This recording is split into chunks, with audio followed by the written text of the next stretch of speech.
Creating a Bookish account, whether that's a Bookstagram, a BookTube, or a Bookish podcast, is a lot of work. And with that comes ARCs or advanced reader copies. But what happens when you have to be very specific about the types of books or the types of content that you actually want to talk about in these forums? Today, we're talking with the Curvy Literary, who is a podcast host and talks specifically about curvy romance. We dig into her journey into reading as well as podcasting, and then we go into how she's able to get advanced reader copies of books that she's wanted to get from authors who are maybe not traditionally published or who are more specific to the types of books that she wants to read. Listener discretion is advised. This podcast contains mature content intended for adult audiences only. Hello, Keshia. I'm so excited to have you on the podcast. If you could start by telling everyone who you are and your reader journey. What has that been like? Thank you, Alicia, for having me on. I'm excited to join you today. So yeah, I'm Keshia. I run the platform and also podcast of the same name, the Curvy Literary. I got into Bookstagram about a year and a half ago. But prior to that, I think I've always been a reader since I was a little kid. One of my prized possessions is I have a set of all the Jane Austen novels that my aunt got me when I was really young. I think I was in 4th or 5th grade. I still have them and I love them to death. I will never get rid of them. So I've always been a reader. I have always loved to read. I've been reading my whole life since I was a kid. I had Nancy Drew. Yeah, I'm a millennial, so all the things you probably hear about. Goosebumps books, the Babysitter's Club, the Boxcar Kids, all those books. Definitely read those when I was younger. And then I think I stepped back from reading a bit, maybe late in high school and then throughout college and stuff, which is really ironic because I feel like I do a lot of reading in college, but I was a science major. I wasn't a lit major or anything like that. I was reading a lot of anatomy and physiology books and biology. But yeah, I came back around to reading more for leisure, if you will, about 2 years, a year and a half ago. And that's when I picked up romance. I would say late to the game compared to what I feel like a lot of people, it blew up during the pandemic. Yeah. People really started leaning into it and book talk and books, all that stuff really picked up. So I was a little bit late to the party, but the thing I always talk about this, but the thing that got me back into it was Bridgerton. I had never read any of those books or heard of them before. I didn't have a mom or a grandma or an aunt or someone who was reading romance, and I snuck their books nobody was reading them. And so I didn't really have that influence. But then I started watching the show Bridgerton, and then I love it, just like a lot of people do. When that season 3 was going to feature Colin and Penelope's story, I was oh my God, they're actually going to put a character who's bigger on the screen. This is also a bit of a spicier show. So I was wait, I'm very curious. So that I got that book. I bought that book and I read it before the show came on. And I was this is so cool reading a story with someone whose body is more closely looks like mine. And so then I just went down the Google rabbit hole and was more romance books with plus size women, and slowly started to find things, got into the Bookstagram space and found more that way. And then I was this is so cool. I want to talk about this with people. So I was let me make a little Bookstagram and see what happens. So yeah. That is so interesting because usually we'll have people where they're yeah, I read when I was younger, and I could definitely resonate with the Boxcar Kids or the Boxcar Children and the Nancy Drew and the Hardy Boys and reading all those. My secret pleasure was Amish romance because that's all we had access to because I was in a Christian cult. And so it was all that we were allowed because it's Amish people on the front. They're not going to get that spicy. Let the kids read that. And so I would read tons of those, but not a lot of seeing anyone reading romance growing up. So I can definitely relate to that. And then college, I feel this is a journey for a lot of millennials is that we read when we were younger. We had the personal pan pizza that we would get with Pizza Hut, Scholastic Book Fair, all that stuff that encouraged us to read. And then we went to college and then stopped reading for fun. And then now, as we're like, all right, we're getting into our 30s, let's go ahead and read something for fun. Let's enjoy our lives. And what I find so interesting about your journey at that point is that it is very different than a lot of us folks, where it's like we get into maybe a popular book or a bookstagram that we're like, oh, that sounds titillating. Let's check it out. And then we go down the very white, skinny thread of book talk and bookstagram, whereas you were like, this is a body that represents very close to what I look like. That's interesting. I want more of this. And so it sounds like you were able to tailor your algorithm fairly quickly, whereas it took me a few years. And then I was like, none of these books look like me. What am I doing?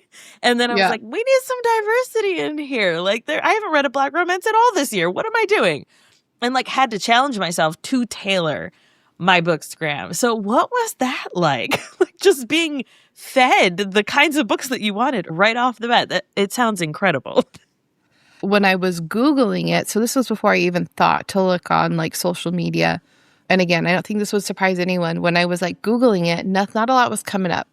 Algorithm, we know it's biased as hell. Like I have an informatics background, so I'm like, I know how this is working. I know what how algorithms work. I know what all the biases are. Like I wasn't getting a ton, but the few that did pop up, the few authors whose names popped up, I like plugged them into Instagram, and there were only a few, and I started following them, and I had known that if I engage with their content, it'll start like telling the algorithm, no, this is what I want. When things would come up, I was like, no, thank you, I'm not interested.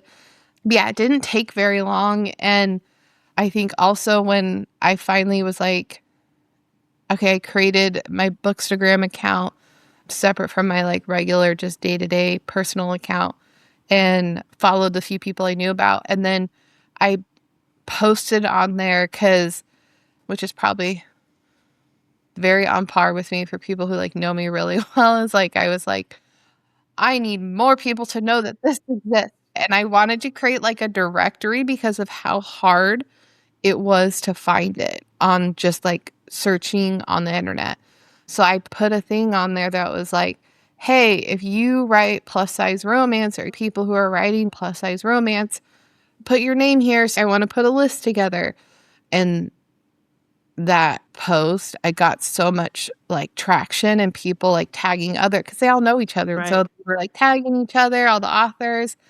And I think that, in my mind at least, like that post, I think opened the door wide open. And so then I started getting all kinds of stuff, and it was really fun. And I think just having to do a lot of that training of the algorithm, just like repetition. And I'm not interested in this stuff, at least not right now. And this is really what I want to find and read. So just trying to like really engage a lot with that content. And then also Mary Warren was like the big author, and then also some person like promoting those books. There weren't really, maybe one other at that time. There wasn't really any other specific account just focused on that. Mary was the game in town. Yeah. That was it. But since a lot more popped up, which is great, that's the gist. I think that post was really the catalyst for it. And then just, again, really being picky and specific about what I was engaging with so that I could reinforce through the machine learning that feeds an algorithm. This is what I'm looking for. This is what I want you to push at me because this is what I want to read. Yeah, and I think that's such an important part when you're newer to, or even like wanting to shift the books that you're getting fed, that you really do have to be very intentional. I keep trying to explain this to my husband. He's also a millennial, but he's a very old man in his mind. None of this technology is working. That's constantly what he's saying. And I'm like, here's how it works. So like, you really have to feed it what you want. And so now he's getting it tailored. He's like, I just want like middle of the woods living, and then gardening. That's all I want. Don't send me anything else. And then sometimes new things will sneak in. He's like, I watched it for 5 seconds. How dare they not start showing me all this stuff? And I'm like, you gotta skip it. Like I'm telling you, or just click not interested and then it will stop showing it to you. And he's like, I know, but it's a lot of work. It's annoying. I'm like, no, it's so annoying. But it's such an important part of trying to curate our feed in a way that makes sense for what we're trying to achieve and the kinds of books that we want. Yeah, I'm trying to think back to a few years ago. Yeah, I feel like Mary Warren was the only one who had like a account that was specifically curvy women in romance focused. And then I think it was a little harder too, because that was around the point where she became an author as well. And so it was like finding that balance of navigating, all right, I'm going to promote my own books, but then also here are all these other books and like finding that balance. And then we started to see a few more accounts pop up. Now, I work in podcasting. I have a full service podcast production agency. I've been podcasting since 2018, guesting since 2016. So like I understand podcasting through and through, the strategy behind it and all that. Why a podcast? Because podcasts are so much work. And if we're going to look at data, 90% of podcasts stop before 10 episodes because of how much work it takes. The turnover rate is crazy. So why a podcast? Yeah, I am not a short form human. Like I am just not. I come from a long line of people who take forever to explain a story, and then the people who are part, like either married to them or like related to them in some way, who are like, okay, get to the point. And so I don't know. I had really gotten into podcasts as a listener 3 to 4 years prior. And I just really liked getting to learn about other people. I think I'm just inherently interested in other people's experiences. Just, I think in general, like the human experience, I find it really interesting, and how different communities and people and their stories and what they've gone through, and just what drives somebody, what makes them happy, what are they passionate about. I love learning about people. I think in hindsight, I think part of it probably was like when I was younger, like a kid in like elementary school, I wanted to be like, at the time, like Barbara Walters, who has done some problematic interviews, obviously. I know that now.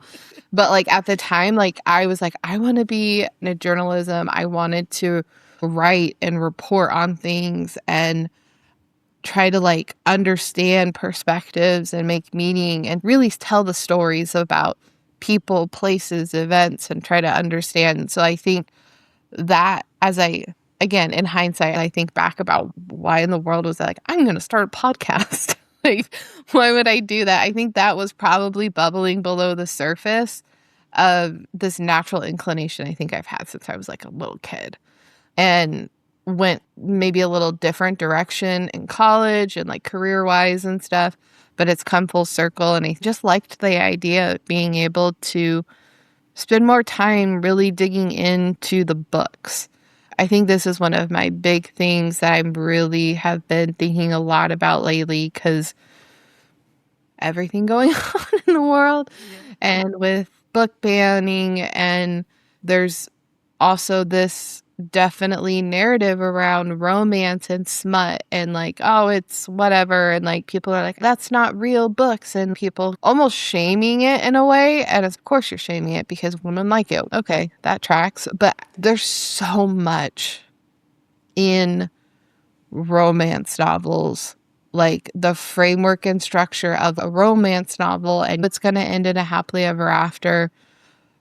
So it's almost, I feel like, creates this kind of safe space to explore topics, experiences, identities, people that maybe are a little different than you. And I wanted to be able to dig into that a little bit deeper.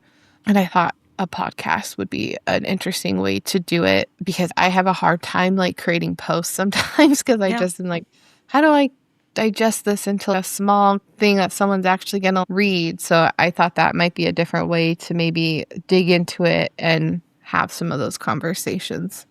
Yeah, I think that it's such a good way to have those deeper conversations because you can go longer.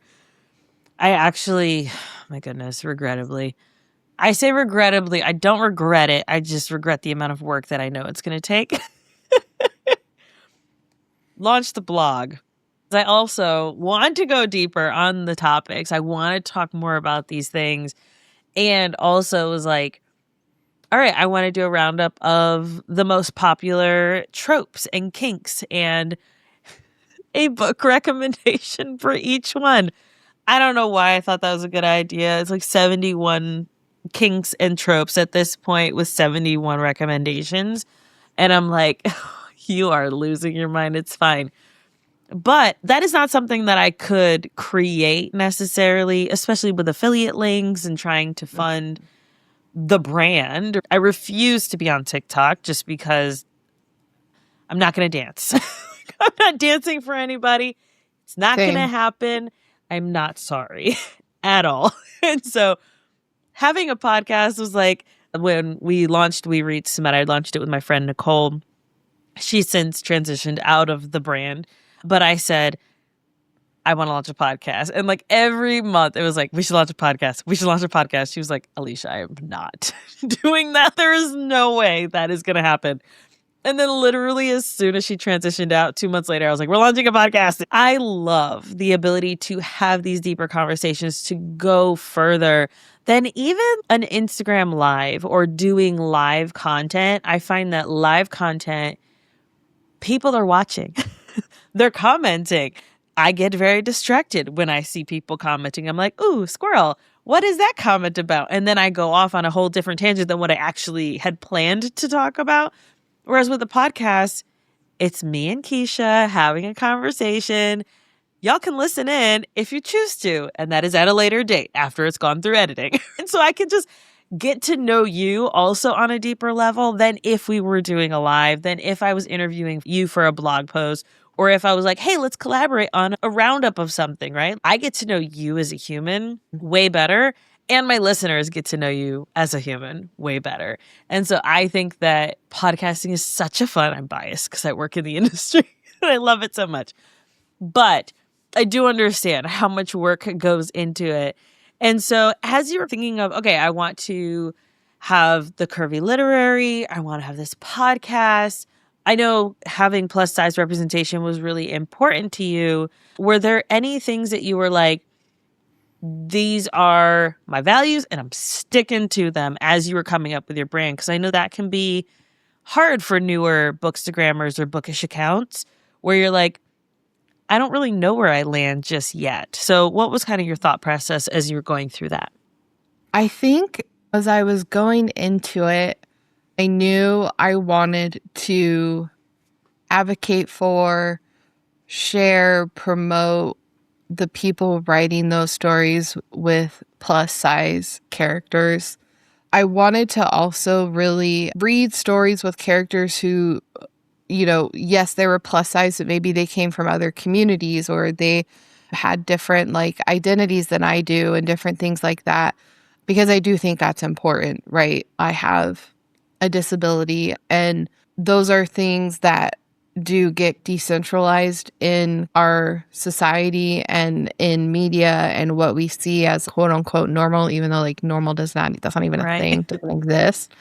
And I wanted to make sure that I was holding myself accountable in terms of what I was reading. I wanted to make sure I was reading diversely within that like context of plus size romance. And so it was really important for me to also have people, for the podcast at least, to have people on who had different experiences than I might have, who came from different like communities, identities, but then also who write subgenres that I don't necessarily read. I think a good example is I personally do not read dark romance, mafia type stuff, just because I've always been really nervous because of some stuff I've experienced. Like I was nervous to like dive into that. But I wanted to talk to at least one or two authors who are writing that to understand. Tell me more. Like, why would someone want to write stories like that? What's the goal? What is the story? What's the experience we're trying to get across? Like, how does that look? How does that feel to like readers? How does it feel to write that? What does the inspiration come from? So that's, I think, an example for me where I want to understand other perspectives and things that don't necessarily call out to me. I think just understand like everyone's varied experiences and perspectives on things. Yeah, I think that's so important. I had the pleasure of seeing Kennedy Ryan speak, and one thing that she said that I've mentioned a few times on this podcast, where she said that the books that we read are either a window or a mirror, or reflecting our own experience back to us, or a window to the world outside of us. And I think that romance does such a fantastic job of doing that. And to be able to understand someone's experience outside of our own can be really powerful and create more empathy for the people who are going through that. But literally the whole reason I have you here is to talk about arcs. So we should probably talk about that as well. I love your podcasting journey and all of that. Everybody go check out what Keshia's doing over there for Curvy Romance. But arcs. I have such a love-hate relationship with arcs. And for the uninitiated, that is advanced reader copies. Or if we're talking about ALCs, ARCs is arcs. Advanced reader copies, ALCs, advanced listener copies for audiobooks. With you having such a specific focus on plus size romance, NetGalley might not be the best place for you to find books that you can arc or read ahead of time.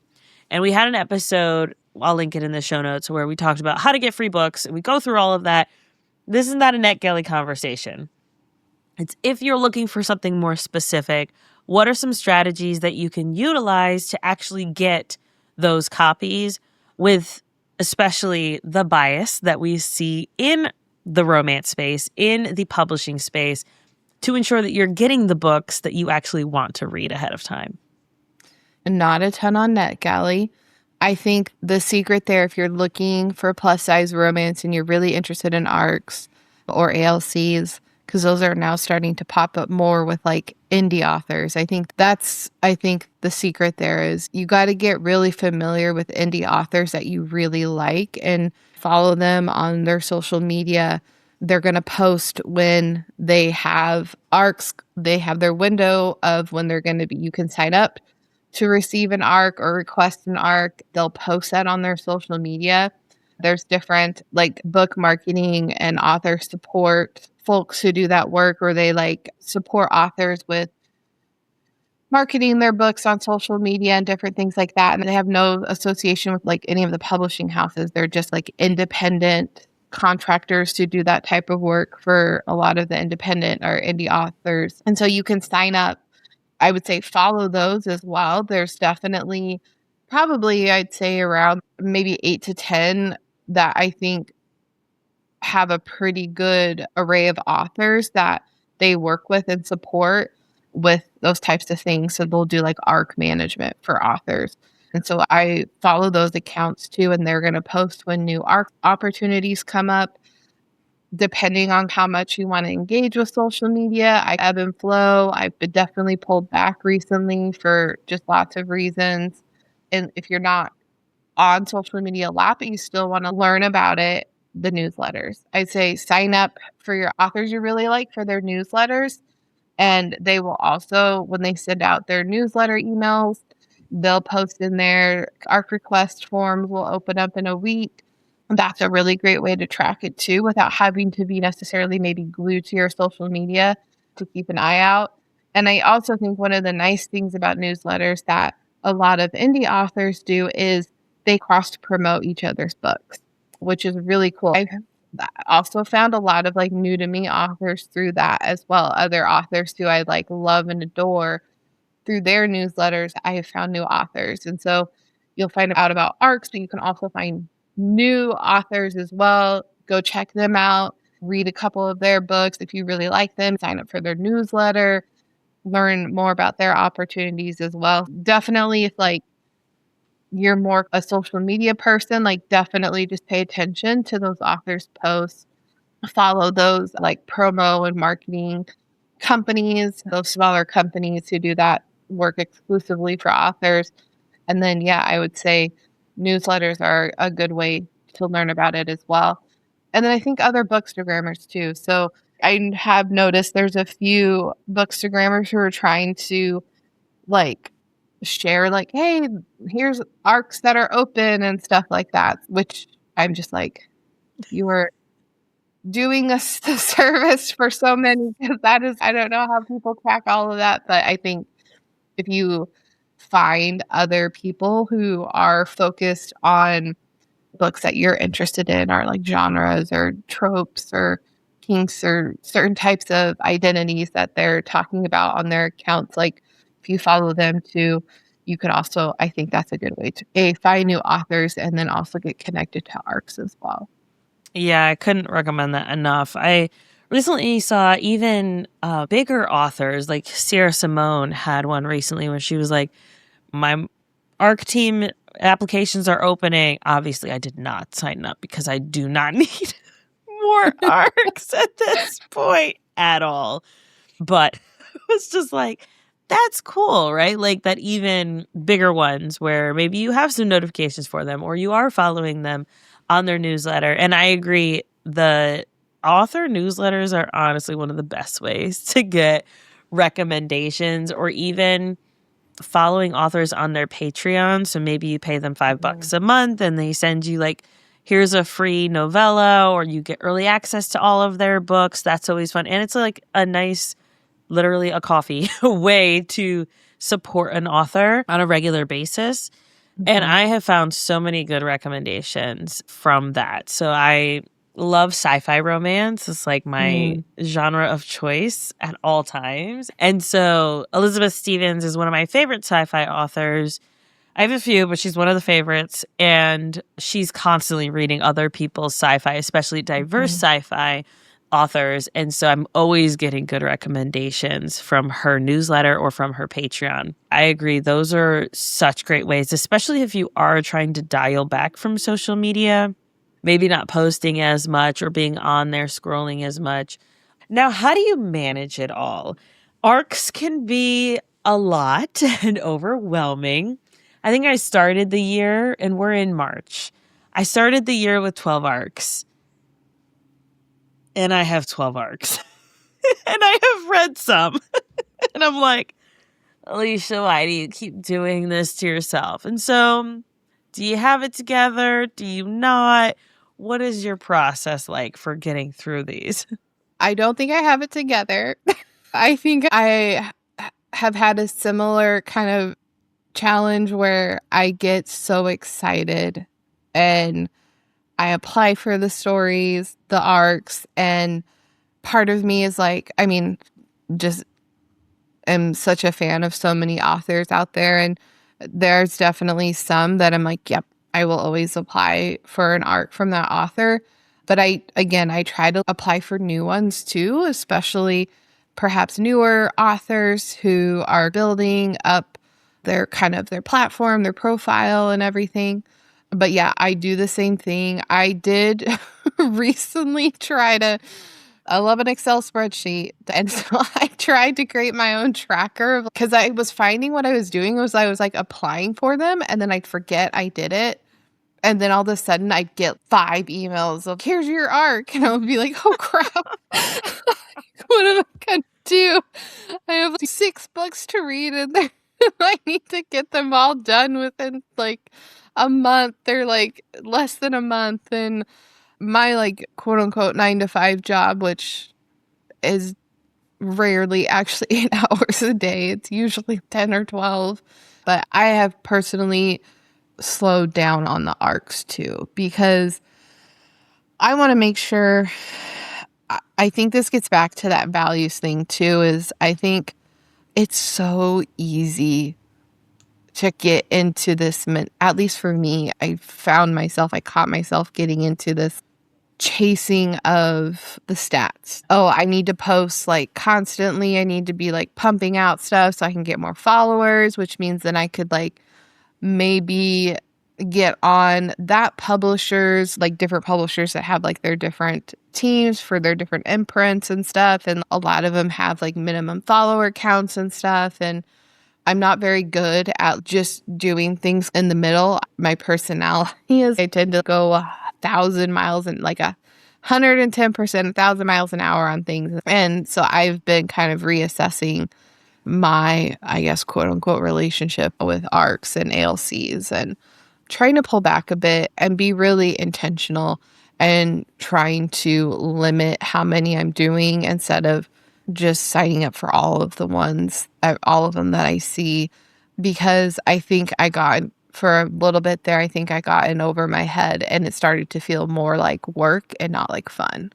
I started this just because I wanted to be in community with people who loved reading these stories and loved talking about them and believed things that I did about how important reading is and it creates empathy, and reading is inherently political and why it's so important to read diversely. And I just wanted to be in space with people who shared those values that I had and believed in. Definitely started finding myself, I was feeling stressed out about it. And I was like, hey, I'm not doing myself any favors. I'm getting a little bit off track of like why I started showing up in this space and like why I wanted to engage in this community and in this world. And also I think like I'm doing a disservice to myself, but there's a part of me that's like, I'm doing a disservice to the authors who put so much time and effort into the stories. And if I'm just like trying to read through them just so I can get them like, okay, I did it, put a post up, check. Okay, next one, like it just didn't feel good all around. So I've been pulling back a bit and just resetting how I approach all of that. Yeah, sounds like the moment that I deleted my entire TBR. Because I was like, what in the world are you doing? There are thousands of books on here that you are never going to read. Let's redo this. Yeah. But I do think that it's important, especially when we have bookish accounts, bookish brands, podcasts, that we are being intentional with balancing that. And it is very difficult to balance if you don't have space to reset. And so creating that space of like, all right, once a month, I'm going to look at this and see, do I still enjoy doing this? Yes. Okay, let's keep going. To have that kind of check-in can really be helpful, or even having someone who can talk you through it can also be really helpful. And yeah, the arcs are just, they're so difficult to manage. I'm a mood reader. And so when I request it, I want to read it right away. But then I don't always get it right away. And then by that time, I'm like, I have moved on. I know it's been 3 days, but I have moved on. So it can be really difficult. Having a podcast is probably one of the easiest ways if you don't want to do like the arcs through NetGalley, through the author's emails. If you do want to get in with the publishers, having a podcast is a very easy way to get in with some of these publishers, because at least every week they're like, hey, we've got or it's probably every month. We have new authors coming out in the next few weeks. Here they are. Here are their books. Do you want NetGalleys of any of these? It's always very interesting. And usually I'm like, none of these are a fit right now. Here are the types. And so like for your podcast, being very specific, like I'm looking for curvy representation, or authors who do or have curvy representation in their books. Like you have to keep saying that to the publishers. I know for me, I have to keep saying I prioritize BIPOC and LGBTQIA plus authors.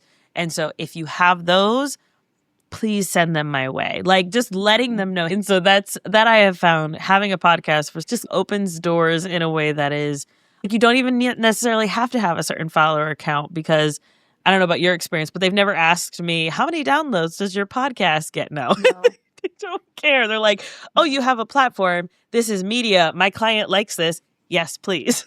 Yeah, I found that's been really helpful too.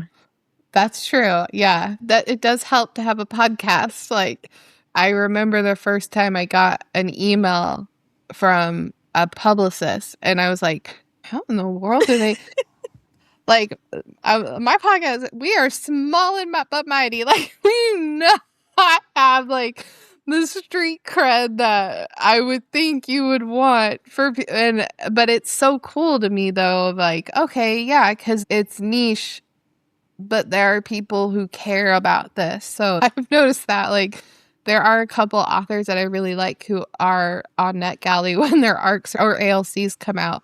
And if I request them, I've noticed for a couple of them, it's like, bam, right away. And I'm like, oh, I think they know who I am now. They're like, she can have it.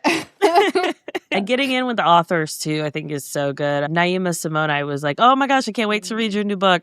And she was like, I'm on a cruise right now. It was like a romance cruise. She's like, but give me your address. I'll send it to you when I get home. And I was like, sweet. Don't have to wait for the NetGalley. Mwahaha. And I can add it to my collection.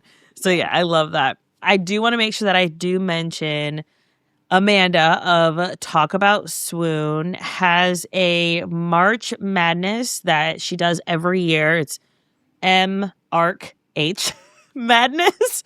And it's really just to help you. And there's a storygraph challenge associated with it and everything. But it's to help you get through your arcs and prioritize arcs. And all right, here's your starting NetGalley percentage. How many did you read this month?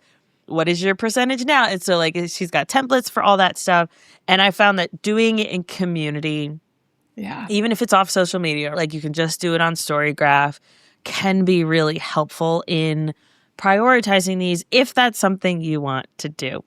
And also encouraging you and also encouraging myself, because this is a struggle that I have, of DNFing. Or pausing and saying, this is just not for now. I might get back to it later, but I'm not going to do this right now. I'm literally telling myself that because there are some books that I'm like, I'm halfway through the arc. I'm struggling. And I honestly really need to just DNF it. It's okay to DNF, Alicia. Yeah. Okay.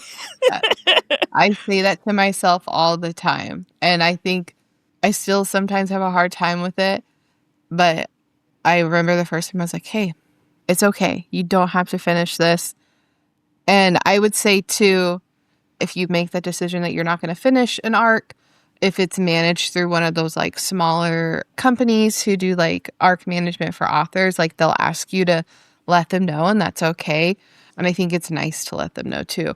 And I think it's okay, too. I've definitely been in a spot at one point where I was just like drowning in arcs, and I was like, I cannot get these done by the deadlines. I knew it. And so I did send a couple emails of, I greatly appreciate the opportunity. I way overcommitted myself. I am not going to get this done in time. And I think just communicating that too, like no one's ever been like, how dare you? No one's ever been like super mad. They're like, thank you for letting us know. We really appreciate it too. So I appreciate you saying you can DNF, and it's okay to also then let whoever's managing the arcs know, I didn't get a chance to finish this, and it's okay. No one's going to come for you. Because I think in my head, I thought I was going to get in trouble for a hot second. And then I was like, oh, wait, no, it's okay. Right. Actually, like communicating that is respectful and helpful. Yeah. Right. Like it's not part of my job and it's not an assignment for school. It's fine. It's okay. Right. Yes. Right. Definitely understand that. And also the desire to please can definitely play a part in that, of like, I want this author to have a great experience, and I wanted to, at the moment, read their book. And I also, my life is a little wild right now.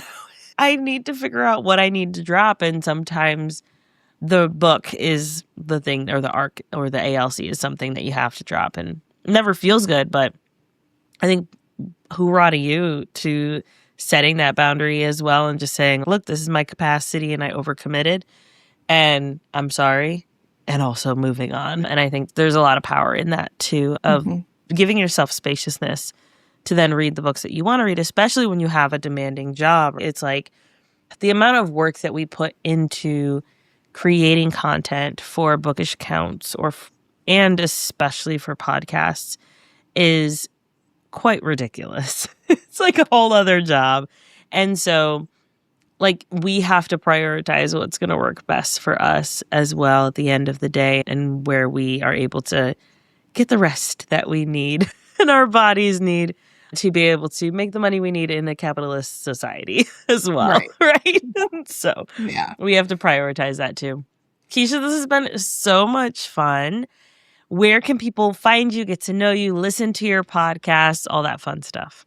Yes, so much fun to chat. So I'm on Instagram.